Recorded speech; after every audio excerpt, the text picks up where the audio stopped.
안녕하세요, 다영입니다. 오늘은 내 취향을 분명하게 찾는 방법에 대한 이야기를 나눠보려고 합니다.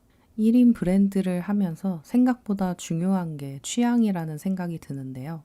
이 취향이 명확하면 명확할수록 특정 취향을 가진 고객들이 이건 내가 찾던 브랜드야 하면서 몰려오게 되는 것 같습니다. 하지만 이 취향이 명확하지 않고 이것저것 다 하고 있는 브랜드라면 사실 주목받기도 쉽지 않은 것 같아요. 우선 고객들에게 집중이 되는 브랜드를 만들어 가려면 사장인 내가 어떤 취향을 가지고 있는지를 분명하게 아는 것이 첫걸음이라는 생각이 드는데요. 저는 참 이 취향을 찾는 게 너무 어려웠습니다. 물론 지금도 어려워서 매일 들여다보고 분석하고 공부하고 있긴 한데요.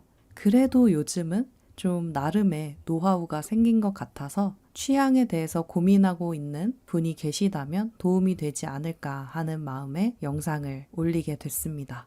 사업을 시작하면서 많이 들었던 말 중에 하나가 핀터레스트를 잘 활용해라 라는 것이었는데요. 핀터레스트에 들어가서 원하는 키워드를 검색한 다음에 마음에 드는 이미지가 있으면 보드별로 카테고리를 나눠서 저장해 놓으라는 이야기를 참 많이 들었습니다. 저도 그래서 사업을 시작했을 그때부터 지금까지 계속 수집하고 수집을 했는데요.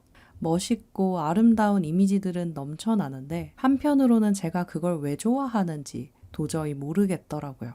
그 사진들의 공통점을 묶어보고자 사진이 좀 어두운가? 브라운 톤인 건가? 이런 것들을 보기도 했지만 어느 때는 제가 파란 색깔의 어떤 제품들에 꽂히기도 하고 빈티지한 것 같지 않은데 아주 현대적인 것 같은데 꽂히는 그런 일들도 생기면서 도대체 저는 뭘 좋아하는지 오히려 혼란스러워지더라고요.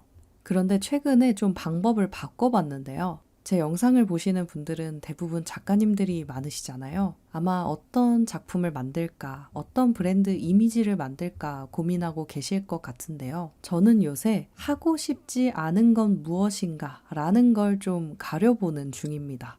어떤 이미지를 봤을 때 싫은 건 참 분명하게 싫더라고요.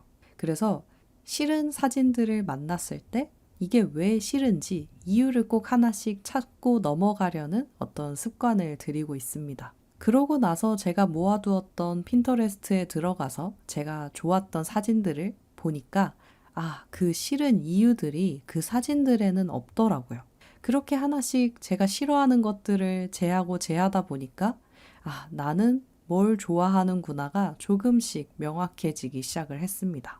그냥 사실 취미에서 그친다면 그냥 난 대충 이런 거 좋아해 라고 넘어가도 되는데 브랜드를 운영하는 입장에서 나와 같은 취향을 가진 누군가에게 나의 작품과 서비스를 제안해야 하는 상황이다 보니까 내 취향이 무엇인지 글로써 정리할 수 있는 상황 정도는 되어야 브랜드를 이끌어 나갈 수 있는 것 같더라고요. 그리고 글로써 정리를 한다고 하더라도 정확히 머릿속에 어떤 그림이 연상되는지까지 그려져야 하는 것 같습니다. 예를 들어서 심플한 이라는 단어를 가지고 나는 이런 취향을 가지고 있어 라고 누군가에게 제안한다고 했을 때 심플하다고 하는 그 이미지가 사람 머릿속마다 그려지는 게 다 다를 수밖에 없잖아요. 그러니까 내가 생각하는 심플한 건 도대체 무엇인지를 보드별로 또 핀터레스트나 이런 곳들에 스크랩해 두면 좋겠다는 생각이 들어요. 여기서도 마찬가지로 처음에는 내가 정말 마음에 드는 심플한 이미지들을 조사하다가 도대체 이것들의 공통점이 뭘까라는 의문이 든다면 다른 키워드로 사진들을 검색해 본 다음에 심플하지 않은 것들에 대해 한번 정의를 내려보는 거죠. 누군가는 심플한 걸 정말 물건도 없고 깨끗한 벽 앞에 제품 하나 놓여져 있는 걸 심플하다라고 할 수도 있고요. 저 같은 경우에는 주변에 물건이 막 늘어져 있어도 열을 맞춰서 깔끔하게 정돈되어 있으면 전 그걸 심플하다라고 생각하더라고요. 그리고 어떤 가방이라든지 이런 제품들을 가지고 심플하다를 말한다면 누군가는 정말 무늬도 없고 군더더기 없는 디자인을 심플한이라고 말할 수도 있지만 저 같은 경우는 일단 표면에 어떤 크게 로고 같은 것들이 박혀 있지 않고 패턴이 있더라도 일정하게 디자인이 되어 있고 어지럽지 않은 그런 것들을 심플하다라고 생각을 하더라고요. 그래서 그런 이미지들을 많이 모아두면 나중에 누군가와 협업할 때도 이게 도움이 되고 일관되게 다음 작품들을 만들어낼 때도 브랜드의 일관성을 유지할 수 있어서 참 좋은 것 같습니다. 어쩌면 이제 이 공방이라는 업계가 기술은 누구나 다 훌륭하게 가지고 있어서 이제는 취향 싸움이지 않나라는 생각도 들어요. 어떤 공방이 어떤 누군가의 취향을 정확하게 저격하는가, 이 싸움이 아닐까 싶기도 합니다.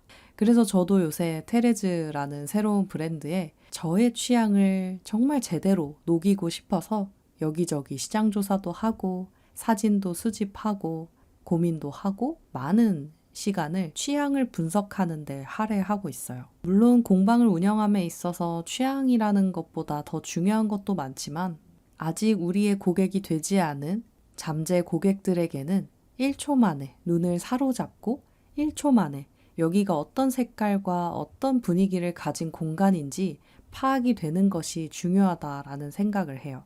뭐 키치한 하이틴 브랜드라든지 모던한 브랜드라든지 앤틱한 브랜드라든지 이런 식으로 취향을 명확하게 가지고 있으면 그걸 좋아하는 사람들의 눈에는 이거 내가 좋아하는 건데 라고 눈에 쉽게 띌 수 있는 것 같습니다. 찾아보는 것마다 다 예뻐 보여서 다 좋아 보여서 고민이라면 오늘 제가 했던 이야기처럼 내 취향이 아닌 것들도 한번 보려고 해보시면 좋을 것 같아요. 그리고 그냥 보고 끝나는 게 아니라 이게 왜 싫지? 그럼 반대로 나는 어떤 게 좋지? 이렇게 싫은 것에 반대해서 내 취향을 찾아가 보는 거죠. 그럼 생각보다 정말 많은 키워드들을 발견할 수 있을 거라 생각합니다. 그렇게 발견하신 여러분만의 키워드가 있다면 댓글로 공유해 주셔도 좋을 것 같아요. 우리 같이 내 취향을 분명하게 찾아서 나와 비슷한, 나와 공감할 수 있는 고객들을 찾고 그들을 기쁘게 해줄 수 있는 그런 브랜드를 함께 만들어 나가보면